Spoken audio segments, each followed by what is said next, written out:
Hey guys, it's Sean Zim, the Connection Machine, aka the Insurance Doctor. And Matthew Victoria, Matt's your mortgage guy. how are you doing, my man? How was the weekend? How was the last week? I know you must be insane as far as the amount of business coming in. I know rates are sick and things are happening. People are buying, refinancing. What's going on, man? Yeah, it's like every time you talk to somebody, it's like, oh, by the way, I have a habit of kind of mentioning every time I talk to somebody, and it was funny because just having a random conversation with somebody, and it's like, oh, what's your interest rate? They're like, oh, 3.75. I was like, oh, you need a refi. Like, oh, wait a minute, you mean you could save me money? Yes. Right. But you had conversations with people and you're asking questions, and it's not even your salesy. You're not like, hey, let's get a mortgage with me. You're just having conversations. Well, it's like I say, always be conversing. So it's just conversation with somebody. Like, when that question, exactly like you said, and it was funny because I went and bought a refrigerator for a second fridge. We're gonna wind up we're gonna start doing like meal preps and stuff like that. So you need space, and unfortunately, these side by side refrigerators are not that big. So I found one on Facebook. I have an Explorer, so I can put stuff into the truck, right? So I find a fridge, great price. It was like $125 for like a practically brand new fridge. And I go to pick up the fridge, and of course, what happens? I see this big dumpster outside of their house, and I'm like, oh, I'm guessing you guys are renovating your house, right? It's like, yeah, we were doing this and that, and I said, oh, and I said, rates are like really low. He's like, yeah, we were actually thinking about doing a refinance. I was like, well, that's great. I know somebody that can actually help you with that. And he's like, well, we got to wait until we're done with the renovations. And I was like, well, 2 months. I said rates should still be low. Then it turns out that he's from Island, and I live in Edison, and I grew up in South Plainfield. His wife is from Edison. We know some mutual contacts. And then she's like, oh, my friend was working with Wells Fargo, and it's been 2.5 months, and they have no idea what the heck is going on. I'm going to refer her to you. And all of that from picking up a refrigerator. That's how you have to keep your ears open. That's what it is. You just have conversations, and it leads to things. I saw Ruel made a post that a lot of people spend a lot of time on social media, and if you are 5-6 hours on social media and you're not making generating business from your social media, what are you doing on social media that long? Like, I am on social media quite often, but I'm also doing a lot of direct messaging. I'm making sure I'm promoting different things. I am making sure others are, I'm giving shout outs. I'm promoting other businesses. But if you're just on there playing games at an open house instead of using that time and making phone calls, you never know. It's funny. I'm always, kind of surfing through the feed, and some people tag me in posts. Some people don't see it right away, and I get to get involved, right? So I'll say, hey, I can help you with insurance. And I messaged this one person, and I said, hey, are you still in need of insurance? I need this, this, this, and this. It was home and auto insurance. So I need copies of licenses and registrations and all that jazz, right? I got a message back from this person saying I was too forward, too direct, and I asked too much personal information. I only gave information of things I need for quotes. Right. I'm sorry, I do my job, but it was funny to me. In my messenger, I have, you turned me off about how you messaged me, and I'm like, wow. So it was funny. I could bother some people. I'm sure it bothers some people. I chuckled. I'm like, wait, I gave you the information you need to have, but you didn't Right. like it because I was too direct. I said, do you still need insurance? And she's like, I found it elsewhere. I'm like, oh, good luck to you. But I don't care. It's just using social media to have conversations and see where it leads. So did those people not ask the same questions that you did? I have no idea. I guess what normally happens is I'm sure some people go right to a website and it's Right. asking simple questions. It's not going very deep. We talked about this before. They're putting information in. They have no idea about insurance. They have no idea about mortgages. And they're just plugging information in. And it's something spits out. And they're like, oh, okay, that looks okay. They have no idea that's not even good coverage. The premium is reflective of that. And to be honest, they just don't really understand what they're putting themselves into, and they find out the hard way. And that's why we're doing this, and why we're talking about we have to work on our business, not in your business. And people say, wait, how are you guys able to take some time out of your day? Because I'm busy as hell, you're busy as hell, to spend a half hour on social media like we are right now. And I laugh at them. I'm like, wait, why can't you? And they're like, well, I'm too busy. I'm like, I really don't. I kind of beg to differ, because if you can put it in your schedule as an appointment, because you all have appointments, right? Put it in that you have an appointment of doing a live for a half hour every single day. Watch how that blows your business up. But that's just you're talking to people and goes in one ear and out the other. That's why we know how powerful this is. That's why we do it so consistently. Well, and that's why I always say ABC, always be conversing, talking to people. But, so it sounds to me like that person wasn't a good fit for you as a client, right? Those would be a headache client, in my opinion. Those are the ones that you're never going to make happy, ever. And it sounds to me like you're okay with that. I am. I chuckle. Like, I honestly don't need to work with everybody. Everyone has to work in my system. If you are, I have friends of mine I do a lot of business with. One person's on right now, Jeremy Felder. What's up, Jeremy? We have Sherry, Nicole, James. Jeremy, we'll put him on the spot. We're trying to do his insurance, and I need documentation. And I'm a follow-up guy. I make sure, hey, where are we on this? And it's not, I don't take it personal. I just want to make sure people know how important things are to get things done. So why would you not want somebody that is going to be more persistent on you? And I don't do it harassing. I just, hey, where are we on this form? Can you get this form completed so we get things going? That's how important things are, but if they don't fit into your model, in your little system, you don't need to work with everybody. You don't need to be a real estate agent and show 50 homes. I would never do that. If I was a real estate agent, I've been contemplating going back and forth. Should I become one? I know I would crush it, because I know some systems I would put in place, not showing. I'm not wasting my time. For one, I would list all day long. All the books I've read and all the interviews I've done, listing is the way to go. Oh, I'm new in the business. I can't list properties. That's just a excuse that some agents give. Oh, I like working with buyers. Oh, you like driving around all over the freaking place? I don't.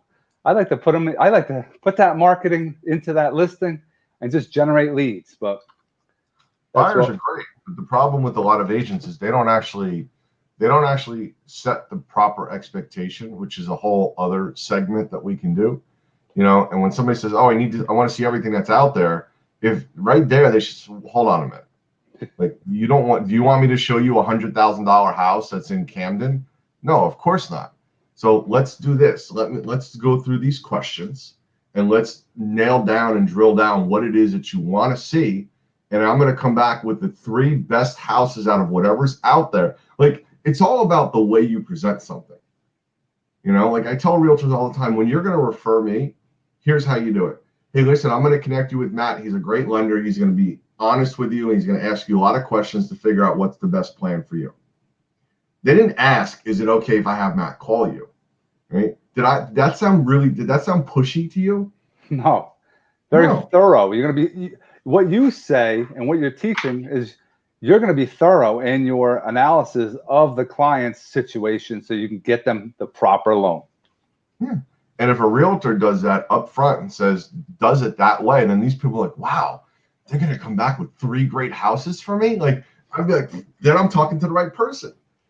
But they don't properly set the right expectation, and then they're going to have to work harder than they really have to do. I mean, it's some things are harder than others.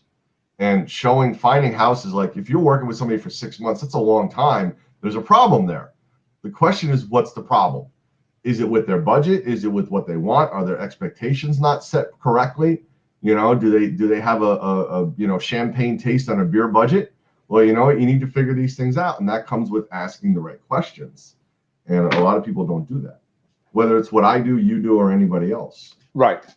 No, that's why we came up and we want to talk about this topic today, working on your business, not in your business. Like in my business, I'm doing quotes, I'm servicing things. That's business stuff. That's busy stuff. And in your business, you're doing loan submissions. You might follow up on appraisals. That's all part of the process in your mortgage business. In real estate, if they're, writing contracts, that's part of the business. Having buyer appointments, having seller, that's what we're talking about. You have to do that.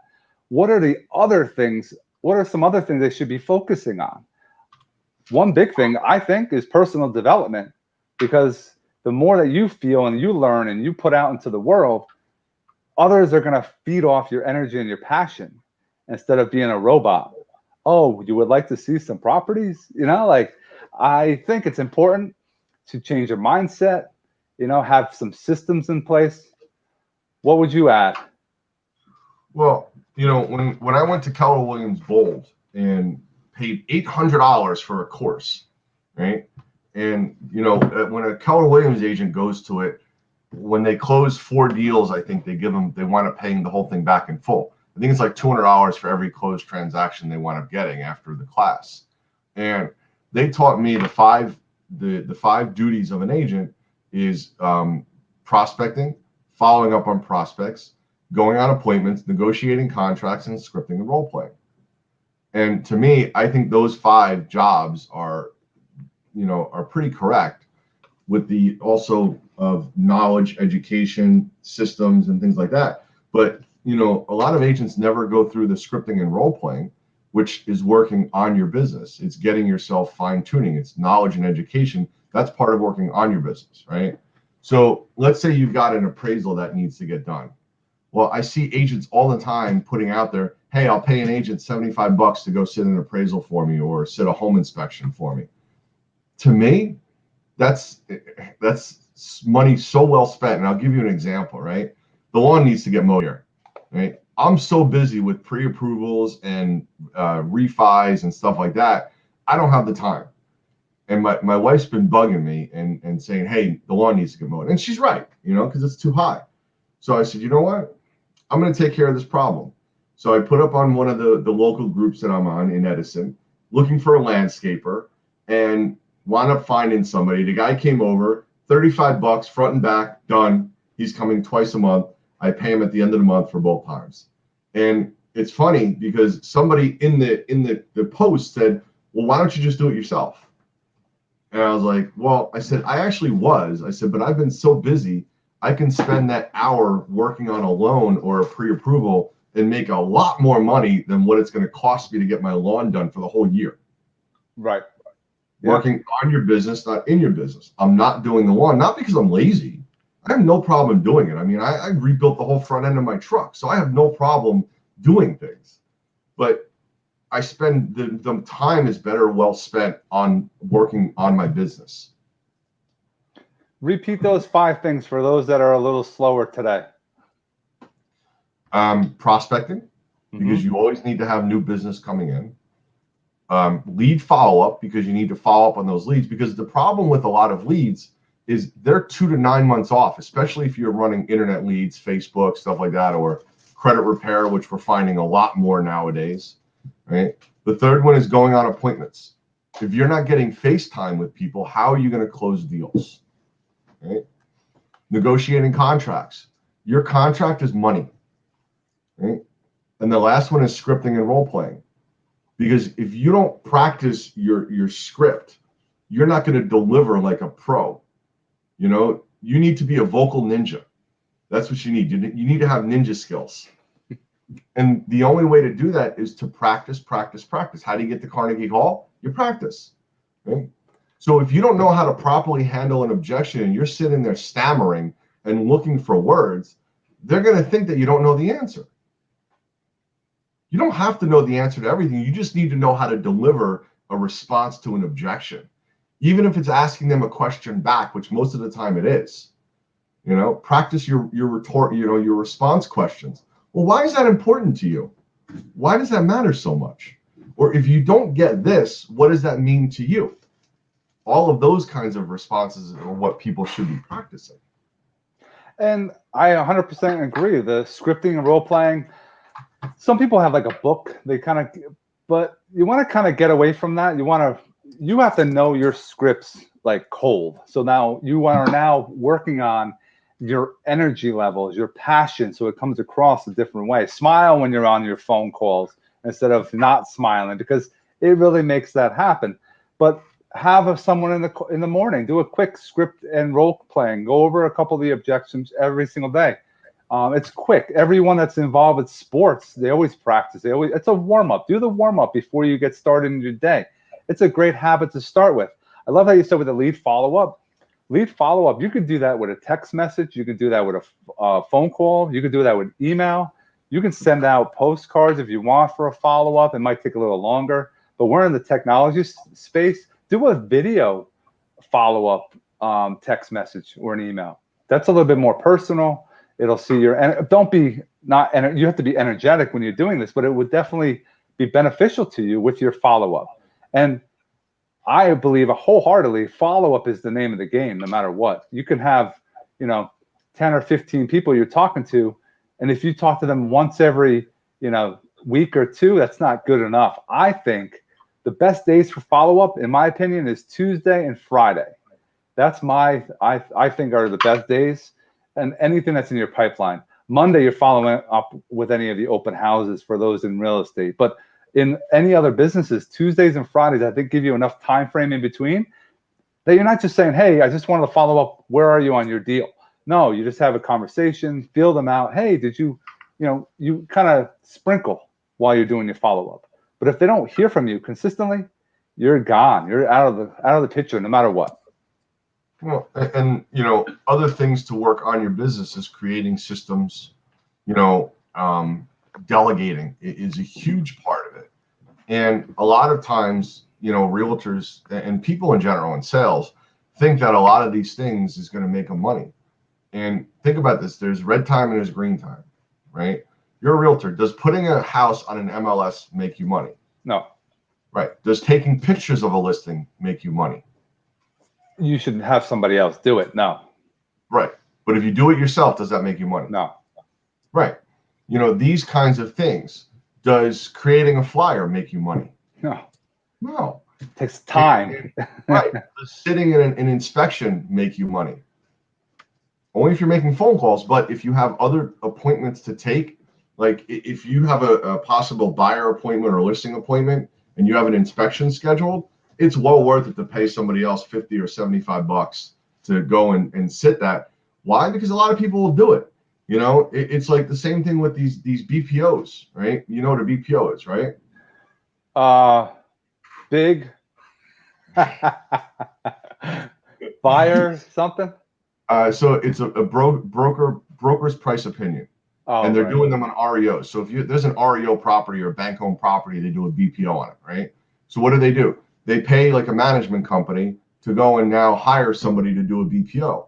So a lot of times realtors are doing these, and they're only making $35 to $45 for a BPO that's going to spend 2 hours of their day. Is that really worth it to make $35? I mean, you're talking about $17.50 an hour. Is that really worth it? Your hourly rate should be $100 to $200 or more an hour. So is it really worth doing? The answer could be no, because if you could get a good appointment instead of doing that, or sit an appointment, that's a lot more money. 100%. A lot of people like show homes. On average, I would think would be in the evenings, right? Most of the time, I'm thinking most people have a job. They can't look at properties during the day, so most of the time it's the evenings. A lot of the during the day kind of stuff is more of the investors that are going to show homes, going to go find homes during the day. So you should have strategies throughout your day, what you're doing. You're not just sitting there and waiting, staring at your phone like, is this thing going to, ring itself? You got to spend that time prospecting, making some outbound calls, actually speak to people on the phone, send out text messages. You could send out 100 plus. You're not going to get in Facebook jail. If you go on Facebook jail and do 100 messengers, you're going to go and not be able to do anything on that social media platform. But putting yourself out there consistently, think about doing that every single day. At this time to this time, this is what I do. And nobody's doing anything else. Like if you are going to prospect, You're prospecting. It's not talking about, a buyer call or a listing call or et cetera. It's you focus for that period of an hour and 2 hours, whatever you have in your calendar. That's how you have to play it. And if you want to start doing lives, put it in your calendar. If you want to work out, put it in your calendar. All these things are going to help your business. But people just say, I'm too busy. I have no time to take care of things like what we're doing, educating, providing value. Working out helps you across the board. Why people are not doing more of it? They just say they have no time. Well, it's the time management, working on your calendar, your scheduling, automating your processes. Like, if you're an agent, sit down and look at your process. And like Glenn Baker is great with this. And I remember him telling me the things that he does throughout his process. And I was like, wow. I was like, I've never heard of people doing that. Like he has an automated text that goes out, I think a couple of days before the closing, reminding them to get a locksmith to change the locks on the house, or 2 weeks before to, with the information for the utility companies to switch over the utilities. Are things like that in your process? Are you updating anybody? Are you communicating with people? Are you asking for referrals when you're doing that as well? That's one of the things that I try to do is when I do an update, asking for a referral. A lot of times they don't do that. So you should be putting that into your calendar or into your list of items that you remind yourself to do. And that's where the scripting comes in handy, because now it just kind of becomes second nature, Oh, by the way, if you know anyone that's thinking about buying or refinancing their house, I do mortgages for a living. It's scripted. I've said it so many times. It's just second nature. Hey, a quick thing right now. Send a text message to somebody. Be like, hey, are you watching Shark Week? That has nothing to do with anything business related. What does that do? It creates a conversation. Maybe you're not into Shark Week. Doesn't matter. It's what's going on right now. You're using the things that are in the world right now as a conversation piece, and you talk about it. And then, oh, by the way, are you thinking about selling this year? It's hot. I know there's a lot of inventory is very low. You could probably sell your home pretty fast. You could buy something at a value because the rates are ridiculously low. These are things that you can use. Do posts like that. Don't just say, hey, use me for real estate. Integrate Mike Tyson and Shark Week in a post. People will engage that. That's what you want. You don't want to have any of that happening. Huh? I said, I saw that. That was pretty cool. He had the thing on his head, the little scalp massager. Oh my God, he was hilarious. It's funny how big that guy was and how badass he was and how he speaks. You're like, damn, okay. Well, here's another thing that right now with the rates where they are, it's a great opportunity for a phone call, especially if you're an agent and you've sold anybody a house in cash in the past few years, right? Even 5 years. It's a great opportunity to call them up and say, hey, by the way, rates right now are so low, it might be beneficial for you to do a cash out and go buy an investment property. Like who doesn't want to do that? So go through your database. And if you don't have your database in order, well, now's a great time to do it. That's one of the things that you should be doing to have everything accessible for you. Chucky, baby. What's up, Chuck? And so, and then you can just lead in with the other part of it. Hey, just wanted to pop in, say hi. Rates are super low. Have you thought about refinancing? Anyone that's been on the fence about buying, now's a great time to get them off the fence. Something like as easy as that. But if you don't script it, you're going to stammer and you're going to have ums and ahs and just not going to be as convincing as you should be or could be. There's Chuck. He's the man. I always say, too, you're going to provide value. And people say, oh, they're already pre-approved. You might want to double check that. They might have insurance policy. You might want to check that. Why not do a second opinion review on their mortgage or the insurance? It doesn't take that much time. It actually makes you look better as an agent because you're providing the value to your client. You're not just going and hoping that the deal will close. If you have your partners in place, you're going to only secure your business for the future, not waste a lot of time, because you have people that are out there that are going to waste your time. And Chuck is dropping some, not much pooping and watching. But to be clear, you guys are the shit. You are the man, brother, for sure. I've known Chuck for almost as long as I've been in the business, so he's awesome. You know, it's an opportunity for you to talk to people, because now people want to buy. And if you're an agent and if you've been in a transaction for more than, and I'll give you an example. I was just contacted by one of my Mason brothers, and I haven't spoken to him in a while, so he forgot that I did mortgages, right? Out of sight, out of mind. And that's why you have to be top of mind with people. So he just reached out to me over the weekend. He's been dealing with a major bank, the one with the Stagecoach. And, you know, he was under contract since June, and he's still not closed yet.